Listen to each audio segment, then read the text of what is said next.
So అన్న చెప్పండి అన్న, మీరేమో గ్రూప్ 2కి సంబంధించి ఇది పోస్ట్ పోన్ అవ్వాలని చెప్పేసి మీరు కోరుతున్న పరిస్థితి, అండ్ నిన్న రేవంత్ రెడ్డి గారు కూడా మాట్లాడుతున్న పరిస్థితి ఏంటంటే కొంతమంది రాజకీయ నాయకులు కావచ్చు, కొంతమంది మన ఇన్స్టిట్యూషన్ సంబంధించిన వాళ్ళందరూ నాకు అడిగారు, సో వాళ్ళు చేపిస్తున్న ప్రయత్నం ఇదంతా అని చెప్పేసి రేవంత్ రెడ్డి మీరేమంటారు?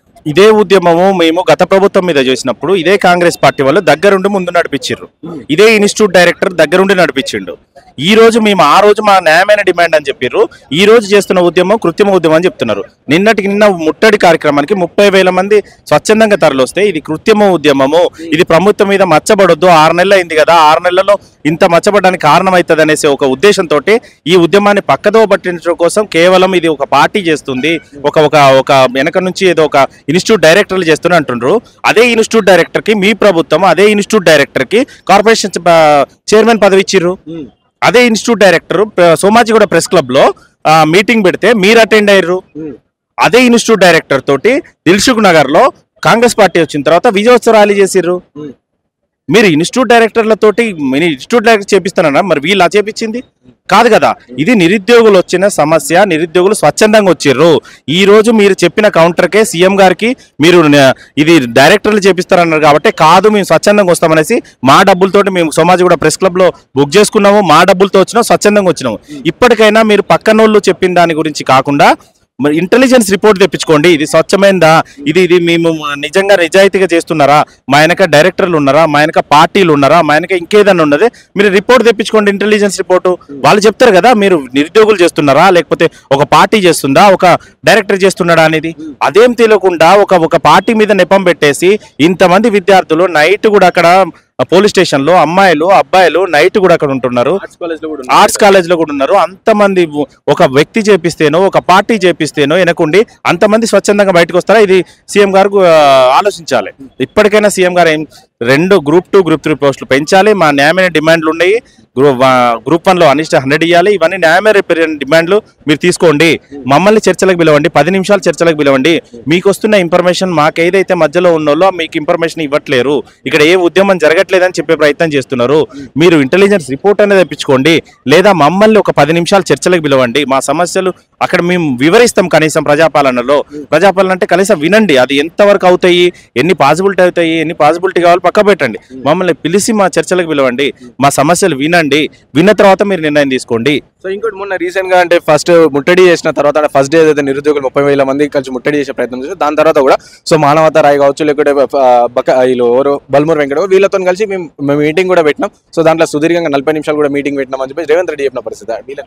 వాళ్ళు పార్టీకి సంబంధించిన వాళ్ళు వాళ్ళు ఇక్కడ ప్రాబ్లం ఉందని చెప్పే పరిస్థితి ఉంటుందా? పార్టీకి సంబంధించిన యువజన విభాగం, పార్టీకి సంబంధించిన స్పోక్ పర్సన్స్, పార్టీకి సంబంధించిన చైర్మన్లు వాళ్ళు ఉంటే వాళ్ళు మా సమస్యను ఎక్కడ చెప్తారు? మా నుంచి నిరుద్యోగుల నుంచి 10 మందిని పిలవండి, వాళ్ళు ఏం చెప్తారు? ఇక్కడ ప్రాబ్లం ఉందని చెప్పే ప్రయత్నం చేయరు. వాళ్ళు బయటకు వచ్చిన తర్వాత కూడా ఒక్కొక్క స్టేట్మెంట్ ఇస్తున్నారు.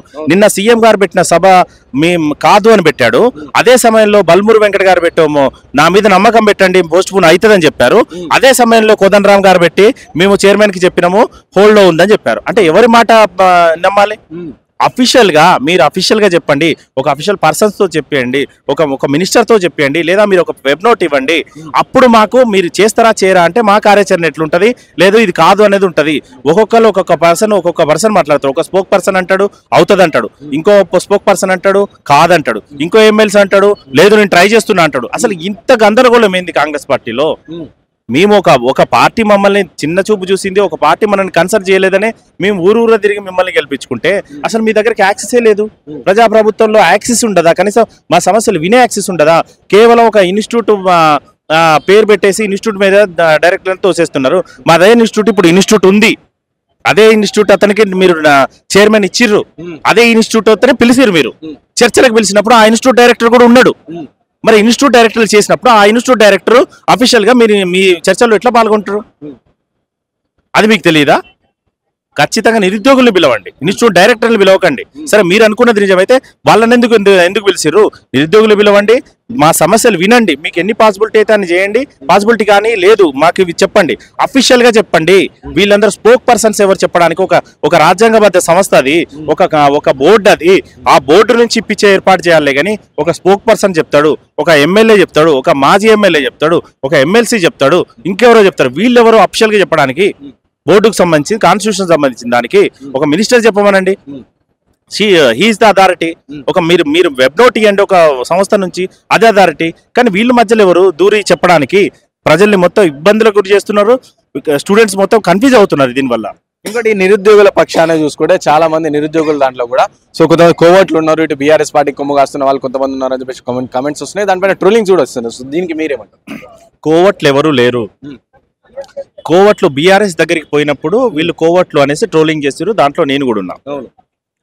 మేము ఒక్క బీఆర్ఎస్ని కలవాలి, మీ మంత్రులను కలిసినాము, మీ ఎమ్మెల్యేలు కలిసినాము, మీరేం రెస్పాండ్ అవ్వలేదు. మీరు చూస్తాం చేస్తాం అనే ధోరణిలో ఉన్నారు.